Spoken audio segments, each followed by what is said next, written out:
안녕하세요. 저는 라디오 DJ를 맡은 이 목사입니다.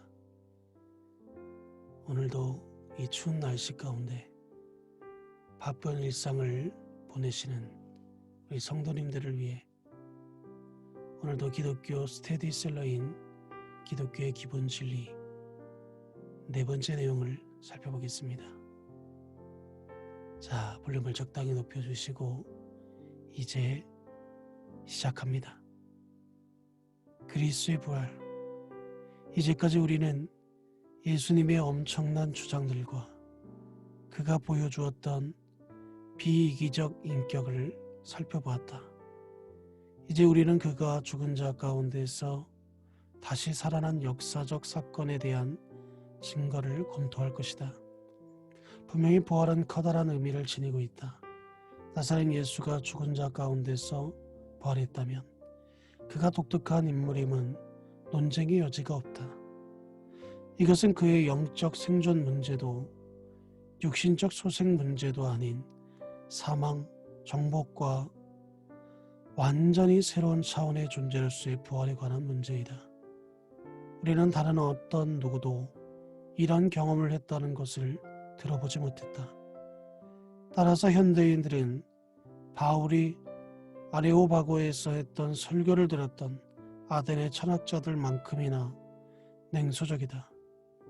그들이 죽은 자의 부활을 듣고 어떤 사람은 조롱도 하고 사도행전 17장 32절 말씀이다. 우리의 주장은 그의 부활이 신성을 입증한다는 것이 아니라 그것이 그의 신성에 부합하다는 것이다. 초자연적 인물은 초자연적 방법으로 세상에 오고 또 가는 것이 합당하다. 사실 이것이 신약 성경이 가르치고 교회가 믿는 것이다. 예수님의 출생은 자연적이었지만 잉태는 초자연적이었다. 그의 죽음은 자연적이었지만 부활은 초자연적이었다. 기적적 잉태와 부활은 그의 신성을 증명하는 것이 아니라 신성에 부합되는 것이다. 예수님은 자기의 고난을 예언할 때는 반드시 부활할 것을 이야기했으며 다가오는 부활의 하나의 표적으로 묘사했다. 바울은 로마서 시작 부분에서 예수님은 죽은 자 가운데서 부활하사 능력으로 하나님의 아들로 선포되셨으니 로마서 1장 4절에서 이렇게 기록하고 있다. 그리고 사도행전에 기록된 사도들의 초기 설교는 하나님이 부활을 통해 인간들의 판결을 뒤집고 자기 아들의 오름을 입증했다고 주장한다. 정확하고 근실한 역사가로 알려준 누가는 이 부활에 대해 확실한 많은 증거, 사도행전 1장 3절에 이렇게 기록하고 이렇게 말했다. 우리의 부활은 역사상 가장 잘 증명된 사실이라고.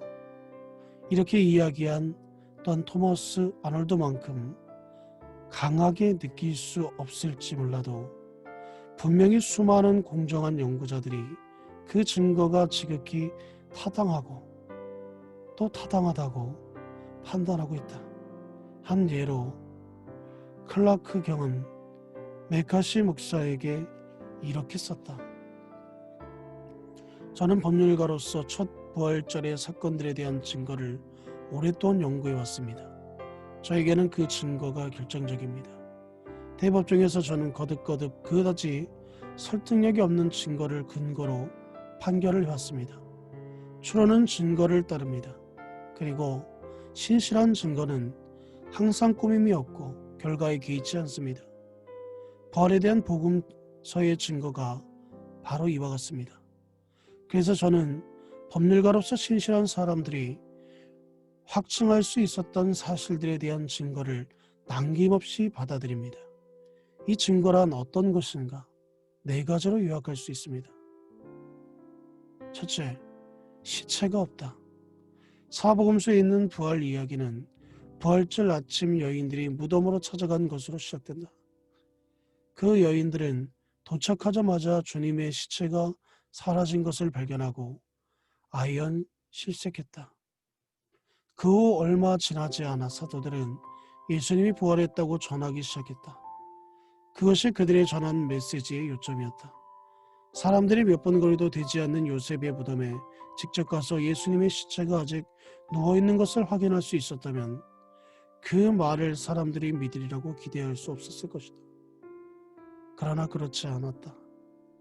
무덤은 비어 있었고 시체는 없었다. 이 사실은 의심의 여지가 없다. 문제는 이것을 어떻게 설명하느냐 하는 것이었다. 첫째, 여인들이 엉뚱한 무덤을 찾아갔다는 설명이다. 그때는 아직 어두웠고 여자들은 슬픔 때문에 제정신이 아니었었다.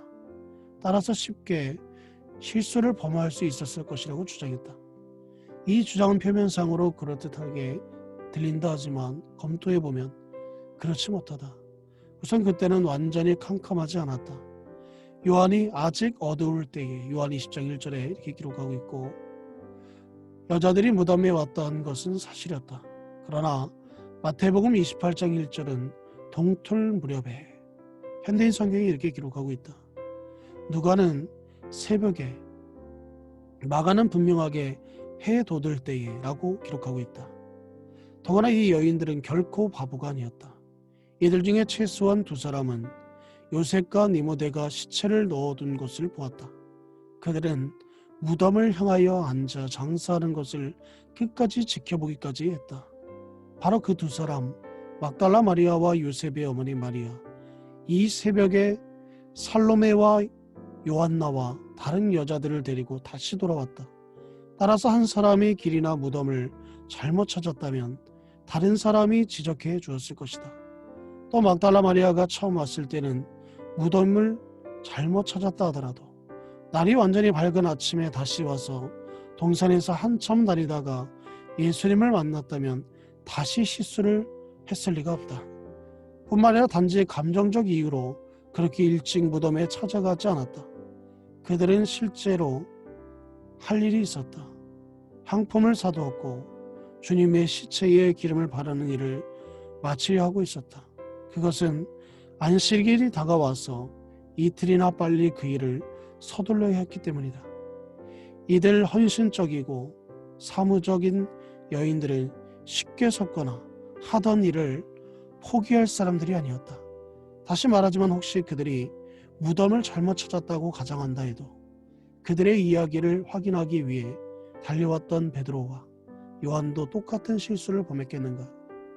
그들보다 후에 왔던 요셉과 니고데모 등의 다른 사람들도 과연 그랬겠는가? 둘째, 기절했었다는 주장이다.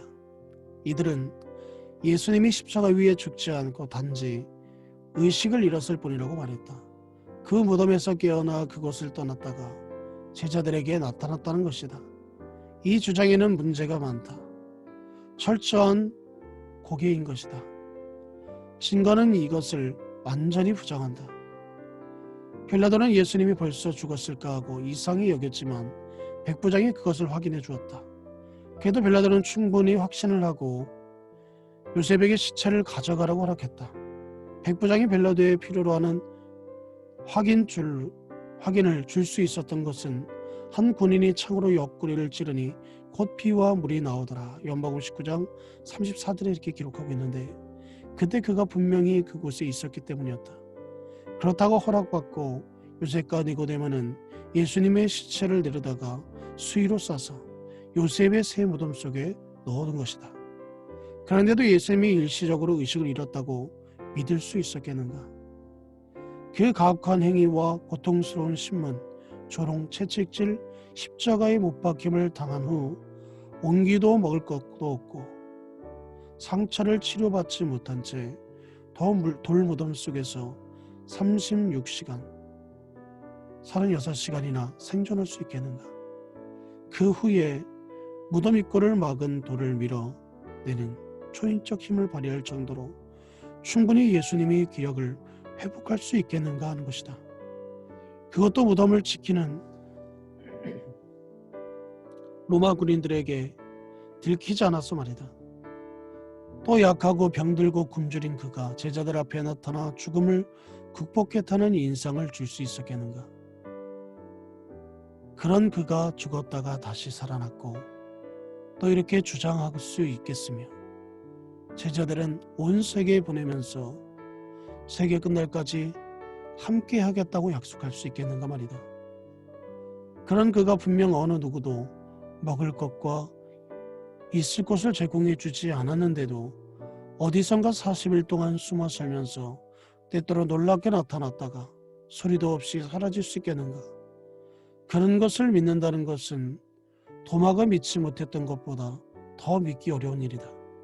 셋째, 도둑이 시체를 훔쳐갔다는 설명이다.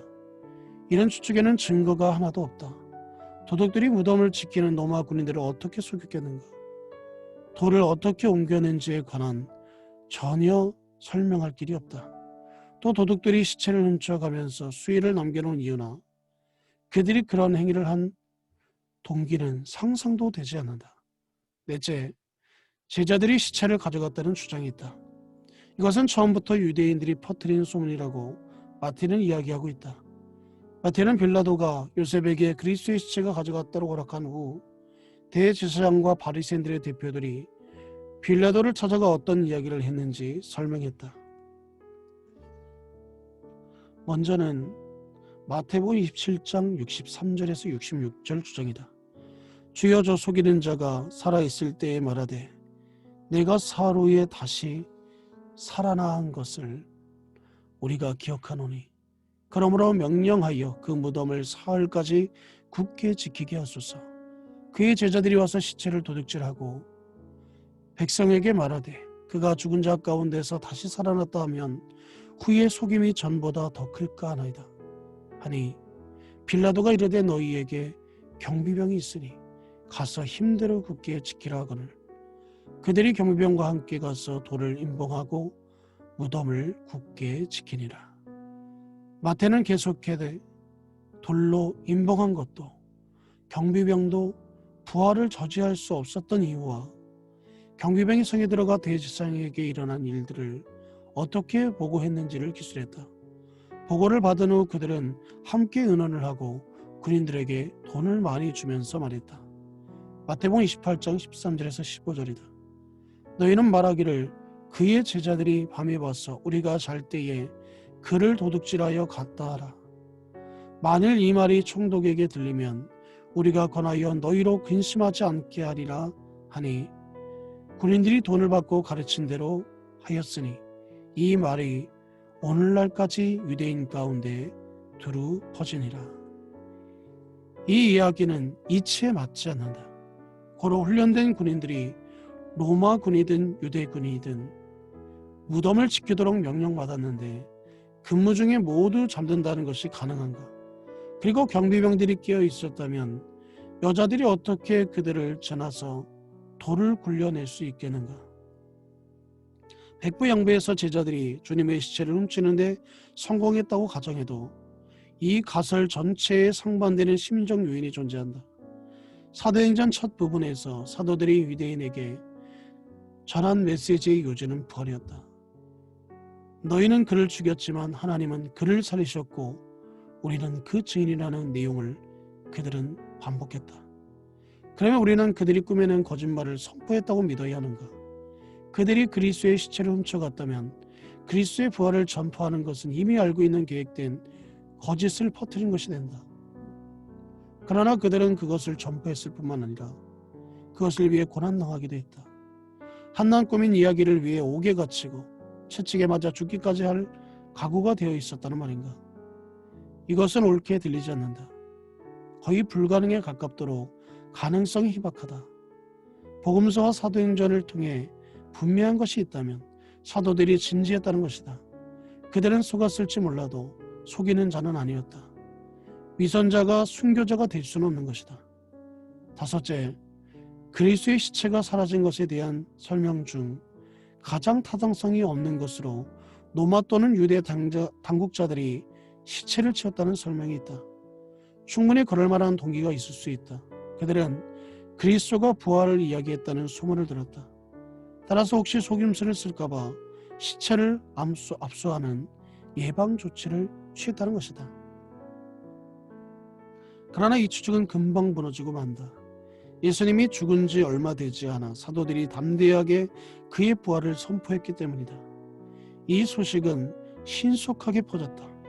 이 새로운 운동은 유대교의 굳건한 벽을 허물고 예루살렘의 평화를 해칠 만큼 위협적이었다. 유대인들은 개종을 두려워했고 로마인들은 폭동을 우려했다. 당국자들이 취할 행동은 단 한 가지밖에 없었다. 보관했던 시체를 보여주며 그들이 한 일을 알리는 것이었다. 하지만 그들은 그렇게 하는 대신에 아무 말도 하지 않고 폭력을 사용했다. 사도들을 잡아들이고 위협하고 채찍질하고 옥에 넣어 헛들고 모략하고 죽였다. 그들이 그리스도의 시체를 가지고 있었다면 이 모든 일은 전혀 불필요한 것이었다. 교회는 부활을 기초로 세워졌다. 부활이 그릇 됨이 증명되었다면 교회는 붕괴되었을 것이다. 그러나 그들은 그렇게 할 수 없었다. 시체가 그들에게 없었던 것이다. 당국자들의 침묵은 사도들의 증언만큼이나 부활에 대한 웅변적 증거이다. 이제까지 살펴본 이론들은 빈 무덤과 사라진 시체를 설명하기 위해 사람들이 만들어낸 것이다. 이들 중 어느 하나도 만족할 만한 것이 없다. 이처럼 적절한 설명이 없기 때문에 이 사건에 대한 성경의 설명을 받아들여도 될 것이다. 복음서에는 단순하고도 진지한 역사적 기사가 있어 첫 번째 부활에 일어난 일을 설명하고 있다. 그리스도의 시체는 인간이 옮기지 않았다.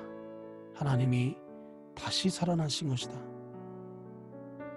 그리스도의 시체가 사라졌다고 말하는 기자가 시체를 싸던 수인은 그대로 있었다고 한 사실을 주목할 만한 일이다. 이 사실을 특별히 강조한 사람은 요한인데 그것은 그가 그 극적인 날 아침 베드로와 함께 무덤으로 달려갔었기 때문이다. 이 사건에 대해 그는 직접 경험이라는 틀릴 수 없는 증거를 근거로 하고 있다. 자신이 목격한 것을 기술하고 있다는 것이다. 그는 예수께서 사랑하시던 그 다른 제자였다. 그는 베드로보다 빨리 달려가 무덤에 이르렀으나 무덤 밖에 들여다보기만 하다가 베드로가 도착한 후 무덤으로 들어간 것이다. 그때 무덤에 먼저 왔던 그 다른 제자도 들어가 보고 믿으라. 문제는 그가 무엇을 보았길래 믿게 되었는가 하는 것이다. 이야기에 의하면 단순히 시체만 없어진 것이 아니었다. 수위가 남아 있었는데 그것도 특이하게 헝클어지지 않은 채 있었다. 이 사건의 줄거리를 재구성해보자. 요한은 이렇게 말했다.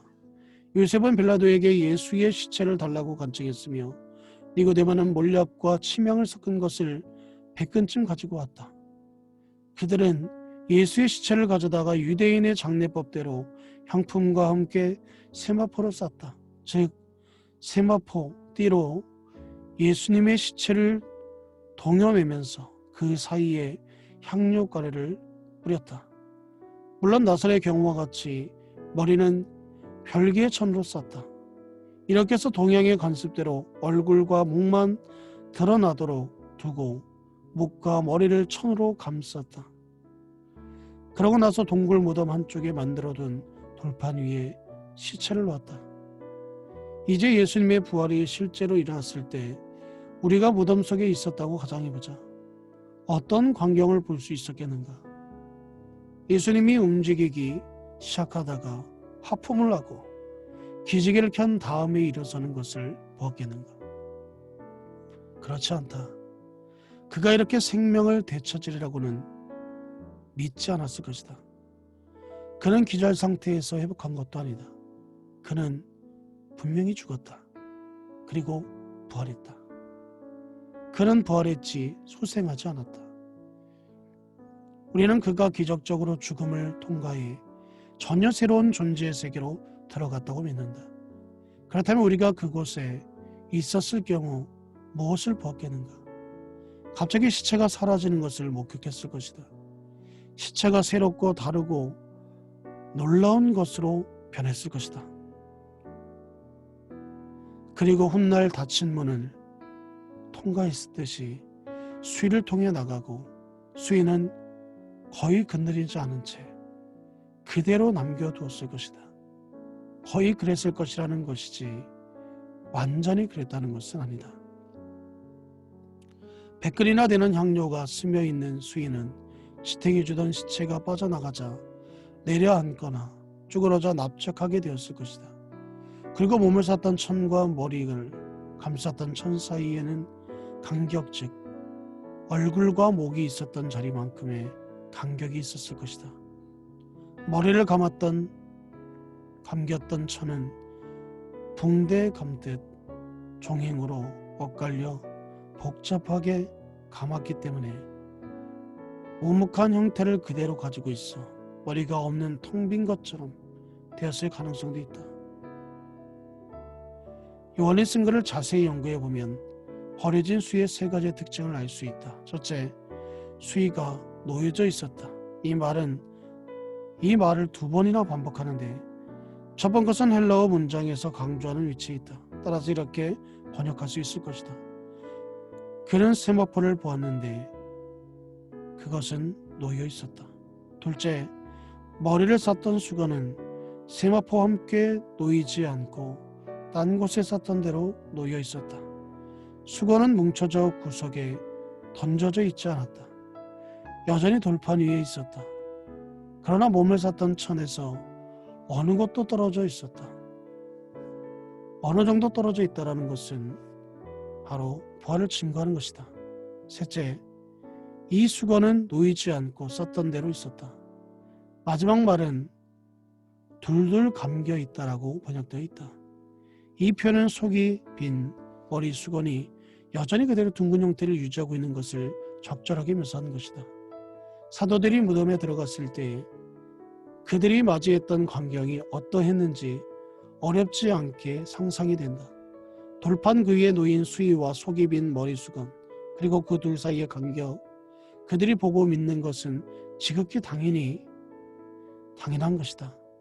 이 수위를 한번 보는 것만으로도 부활의 진실성이 증명되었을 것이고 그 성격을 알 수 있을 것이다. 수위는 인간의 손에 의해 건드려지거나 접혀지거나 어떻게 되지 않았다. 그저 나방이 나와 버린 빈 번데기 껍데기와 같다.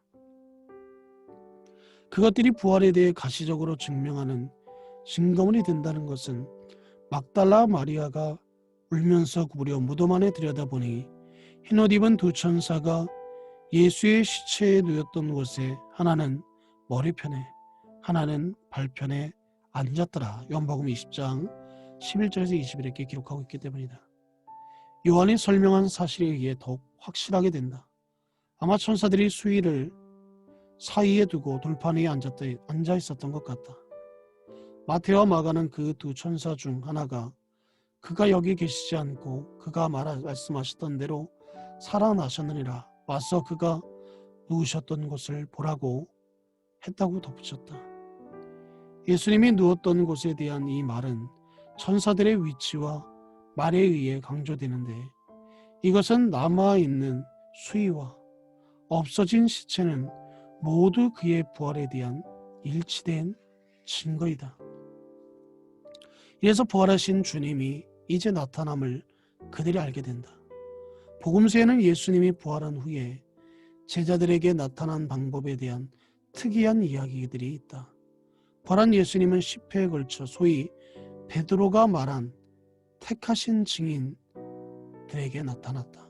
즉 막달라 마리아에게, 무덤에서 돌아가는 여인들에게, 베드로에게, 엠마로 가는 두 제자에게, 다락방에 모인 10사람에게, 도마를 포함해 11 제자에게, 갈릴리 산에서 500여 형제에게 일시에, 야고보에게, 갈릴리 호숫가에서 베드로, 도마, 나다나엘, 야고보, 요한 등 여러 제자들에게, 승천시 베다니에게, 가까운 감난산 위에서 많은 사람들에게였다.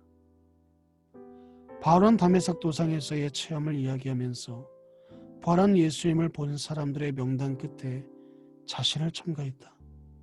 누가는 사도행전 첫 부분에서 예수님이 고난받으신 후에 또한 그들에게 확실히 많은 증거로 친히 살아계심을 나타내사 40일 동안 그들에게 보이시며 라고 말했다.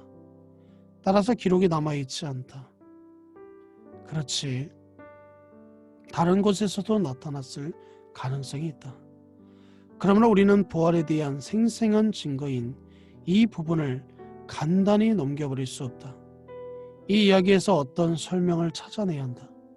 이에 대한 설명으로는 단 3가지만 가능한 것 같다. 첫째는 이것이 지어낸 것이라는 설명이고, 둘째는 환상이었다는 것이며, 셋째는 사실이었다는 것이다. 이것이 지어낸 것이었겠는가? 이를 반박하는 데는 많은 지면이 필요하지 않았다.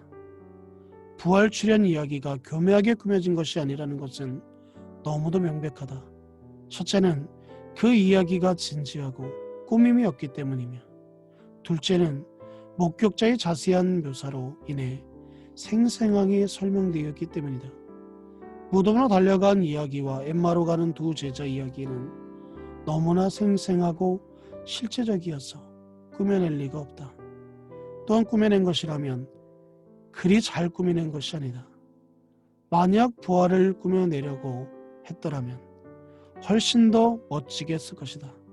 또 그랬을 경우 사복음서에서 나타내는 사건들의 복잡한 조각 그림 맞추기를 미리 피했어야 한다. 또 제자들의 의심과 두려움 같은 것은 아예 없애버리거나 아니면 최소한 미화시키기라도 했어야 한다. 어쩌면 부활 자체에 대한 극적 설명을 포함해 하나님의 아들이 사망의 사슬을 끊고 의양양하게 무덤을 차고 나온 능력과 영광을 묘사했었어야 했을 것이다. 그러나 한 사람도 그것을 보지 못했고, 그래서 그에 대한 설명도 없다. 여기서도 우리는 막달라 마리아보다 더 명성 있는 사람을 직접 증인으로 선택했을 것이다. 그러나 어설픈 이 이야기보다 재현했다는 설이, 그 설에 대한 반론이 더 강력히 제기된다. 이미 언급했듯이 사도들과 복음 전도자들, 초대교회는 예수님의 부활을 철저하게 확신하고 있었다. 신약성경 전체에도 확실성과 정복의 분위기가 가득 차 있다. 성경 기자들이 비극적 오류를 범했다고 주장한다면 그럴지도 모른다. 그러나 그들의 오류는 명백한 것일지언정 의도적인 것은 아니었을 것이다. 만일 부활의 이야기가 지어낸 것이 아니라면 제자들이 본 것은 환상이었겠는가? 이 견해는 많은 사람들이 자신있게 피력하고 있다. 물론 환상은 희귀한 현상이 아니다. 환상이란 실제로 그곳에 있지 않는 어떤 외형적 물체에 대한 지각이 있다. 그리고 대부분 정신병자나 신경증 환자에게서 일어난다. 우리들 중 대부분은 상상의 세계에 있는 어떤 물체를 보고 소리를 들으며 때때로 또는 늘 그 세계 속에 사는 사람들을 알고 있다. 그러나 제자들이 그런 비정상적인 사람들이었다고 말할 수는 없을 것이다. 혹시 막달라 마리아가 그랬을지는 모르겠지만 거친 베드로나 의심 많은 도마가 그럴 가능성은 거의 없다. 환상은 지극히 평범하고 정상적인 사람에게도 일어난다. 이 경우 보통 2가지의 특징이 있다. 첫째는 지나치게 의도적인 사고를 계속해 절정에 이르면 환상이 일어난다는 것이다. 둘째는 시간과 장소, 기분 등의 환경이 영향을 미친다는 것이다. 다시 말해 강한 내적 욕구와 외부 환경의 유도가 있어야 한다. 그러나 복음서의 부활 사건을 보면 이 두 요소가 하나도 없다. 의도적 사고의 흔적이 있는 것커녕 그와 반대되는 모습이 이렇다. 여자들이 무덤에 비어있는 것을 발견했을 때 놀라 떨며 도망하고 무서워했다고 말하고 있다. 사도들은 막달라 마리아와 다른 여인들이 그가 살아났다고 알렸어도 믿지 않았다. 또 그들의 말은 사도들에게 허탄한 듯이 보였다. 예수님이 친히 와서 그들 가운데 섰을 때도 그들은 놀라고 무서워하여 그 보는 것을 영으로 생각했다. 그래서 예수님은 그들의 믿음 없는 것과 마음이 완악한 것을 꾸짖으셨다. 도마는 단호하게 그의 못자국을 보고 만지지 않으면 믿지 않겠다고 고백했다. 후에 그리스도와 약속대로 갈릴리의 산 위에서 11 제자와 다른 사람들을 만났을 때에도 경배하는 자도 있었지만 일부는 의심했다. 여기에는 의도적 사고도 어리석음의 믿음도 맹목적 수긍도 없는 것이다. 제자들은 어리숙하게 믿지 않았다. 도리어 신중하고 회의적이었다. 그들은 미련하고 마음에 더디 믿는 자들이었던 것이다. 그들은 환상들을 쉽게 받아들일 사람이 아니다. 그들의 믿음은 직접적 경험이라는 분명하고도 증명이 가능한 사실에 근거하고 있는 것이다. 뿐만 아니라 외적으로 유리한 환경도 역시 없었다. 만일 예수님이 나타나신 곳이 예수님에 대한 기억으로 신성시되어 제자들이 그런 기분을 가질 수 있는 특정한 장소였다면 당연히 의심할 여지가 있다. 그러나 예수님이 다락방에서만 나타나셨더라도 의심과 의문이 생길 수 있다.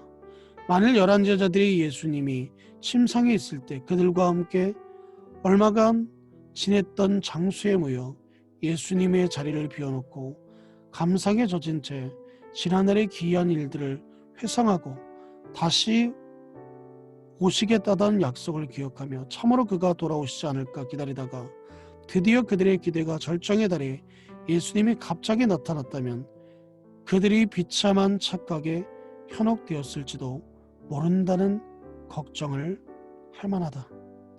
그러나 사정은 그렇지 않았다. 실제로 예수님이 나타난 사건 10회를 연구해봐도 각 사건의 장소, 사람, 분위기가 각기 다름을 알 수 있다. 개인적으로 막달라 마리아, 베드로, 야곱의 경우는 이들이 나타난 일들이 있는가 하면 또 몇 사람에게 또는 5,000명 이상에게 나타난 적도 있다. 그가 나타난 장소도 한두 성스러운 곳에 한정되기보다는 무덤의 동산, 예루살렘 근처, 다락방, 엠마로 가는 길, 갈릴리산, 갈릴리 호숫가, 베다니 근처의 감난산 등 매우 다양하다. 사람과 장소에서 다양했다면 만난 사람들의 상태도 마찬가지였을 것이다. 막달라 마리아는 울고 있었고 여자들은 두려워하고 놀라며 베드로는 가책을 느끼고 있었고 도마는 의심 중에 있었다. 엠마로 가던 두 사람은 그 주간의 사건으로 마음이 어수선해져 있는 상황이고 갈릴리의 제자들은 고기를 잡고 있고 그러나 그들의 의심과 두려움, 불신과 선입견과는 등을 극복하고 주님이 자신들을 그렇게 나타냈을 것이라는 것은 생각 못했을 것이다. 이런 거룩한 주님의 계시들을 인간의 환상이라고 일축해버릴 수는 없는 노릇인 것이다. 이처럼 환상도 지어낸 이야기가 아니라면 가능성은 단 하나, 그 모든 사건은 실제라는 것이다. 부활한 주님이 실제로 나타난 것이다. 이로 인해 제자들은 변화하기 시작했다. 예수님의 제자들의 변화는 부활에 대한 그 어떤 증거보다도 귀한 것이다. 전혀 꾸밈이 없기 때문이다. 그들은 자신들이 보았던 빈 무덤과 놓여있던 수위, 주님을 보라고 권했지만 자신들을 보라고는 하지 않았다. 우리는 그들의 변화를 주목하라는 요청을 받지 않아도 그렇게 할 수 있다. 복음서에 나타나는 사람들과 사도행전에 나타나는 사람들은 전혀 다르다. 그리스도의 죽음으로 그들은 낙담과 환멸과 절망에 빠져 있었다. 그러나 사도행전에 나타나는 그들은 주 예수 그리스도의 이름을 위해 자신의 생명을 아끼지 않았고 천하를 어지럽게 했다. 무엇이 이런 변화를 가져오게 했는가? 그들의 새로운 믿음과 능력과 기쁨과 사랑을 무엇으로 설명할 수 있겠는가? 말할 것도 없이 그 일부는 오순절 성령 강림이다. 그러나 성령의 강림은 예수님이 부활하여 승천한 후에야 비로소 이루어졌다. 부활은 비상한 도덕적, 영적 능력을 여는 열쇠였던 것으로 보인다. 이 능력으로 변화된 예가 두 가지가 있다. 첫째는 시몬 베드로의 경우다. 그리스도의 고난을 이야기하는 동안 베드로는 화면에서 슬그머니 사라졌다. 그는 그리스도에 3번이나 부인했다. 예수님의 매력을 전혀 체험하지 못한 것 같이 저주하고 맹세했다. 그러고 나서 그 밤에 밖에 나가 심히 통곡했다.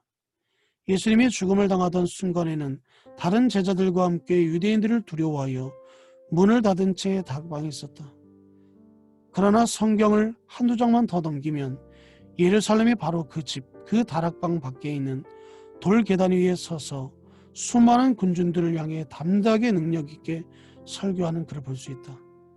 그 설교로 3,000명이 그리스도를 영접하고 세례를 받았을 뿐만 아니라 사도행전 바로 그 다음 장에서는 예수님을 정죄하여 죽인 공회를 논박하고 그리스도를 위해 능력받은 일에 합당한 자로 여겨짐을 기뻐하는가 하면 후에는 사형이 예정되었는데도 그 전날 밤 감옥에서 편하게 잠을 자는 것을 보게 된다. 시몬 베드로는 전혀 새로운 사람이었다. 바람에 날리는 모래는 다 날아가고 별명에 걸맞게 진정한 반석이 된 것이다. 무엇이 이런 변화를 만들어내겠는가? 둘째는 야곱을 예를 들어보자. 그는 후일 예루살렘 교회의 지도자가 되었다. 그는 주님의 형제들 가운데 한 사람으로 복음서에는 예수님을 믿지 않는 것으로 나타나 있다. 그 형제들까지도 예수를 믿지 아니함이라라. 그러나 사도행전 1장에서 누가가 모인 제자들의 명단을 나열한 것을 보면 예수의 아우들이라는 단어가 포함되어 있다. 이제 야고보는 확실히 신자가 되어 있었던 것이다. 무엇이 이런 변화를 가져왔겠는가? 무엇이 그를 확신시켰겠는가? 그 답은 사도 바울이 부활한 예수님을 본 사람들을 열거하면서 그 후에 야고보에게 보이셨으며라고 한 고린도전서 15장 7절에서 찾아볼 수 있을 것이다. 베드로의 두려움을 용기로, 야고보의 의심을 믿음으로 바꿔놓은 것은 바로 주님의 부활이었다. 또 안식일을 일요일로, 유대의 남은 자들을 그리스도의 교회로 바꾼 것도 부활이었다. 바리새인 사울을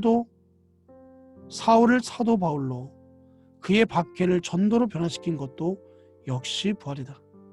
맨 나중에 내게도 보이셨느니라. 이것들이 부활에 대한 증거이다. 시체가 사라졌다. 수위가 흐트러지지 않은 채 놓여 있었다. 주님께서 그들의 앞에 나타나셨다. 그리고 제자들이 변화되었다. 주님은 진정 부활하셨다. 이렇게 주장하는 위대한 기독교적 긍정 외에는 이러한 사건들을 적절하게 설명할 수 있는 것은 없는 것이다. 이제까지 우리는 3장에 걸쳐 시골뜨기 설교자로 시작해 중재인으로 죽은 역사상 가장 매력적인 인물인 나사렛의 목수에 대해 연구해 왔다. 그를 정리하면 이렇게 정리할 수 있다. 먼저 그의 주장은 엄청난 것이었다. 그리고 그는 도덕적으로 완전했던 것으로 보인다. 마지막 세 번째는 그는 죽음을 이기고 부활했다. 이런 것을 총종합해 볼 때 증거는 확정적인 것이다. 이제 남은 한 가지는 믿음의 단계이다. 그리스도 앞에 무릎을 꿇고 의심하던 도마의 힘찬 고백인 나의 주님이시여 나의 하나님이시니이다를 나의 것으로 하는 일만 남은 것이다. 사랑하는 성도 여러분, 이것으로 이 목사가 추천하고 대신 읽어주는 진행교회 라디오 네 번째 시간을 마치겠습니다. 매주 목요일 오전 11시에 잘 청취해 주시고 우리 성도님들의 가정과 삶 위에 하나님의 은혜와 평안이 넘치시기를, 특별히 코로나19 가운데 온전히 주님 앞에 붙들림 받고 안전한 그런 나날들을 보내시는 우리 성도들이 되기를 주님의 이름으로 축복합니다. 감사합니다.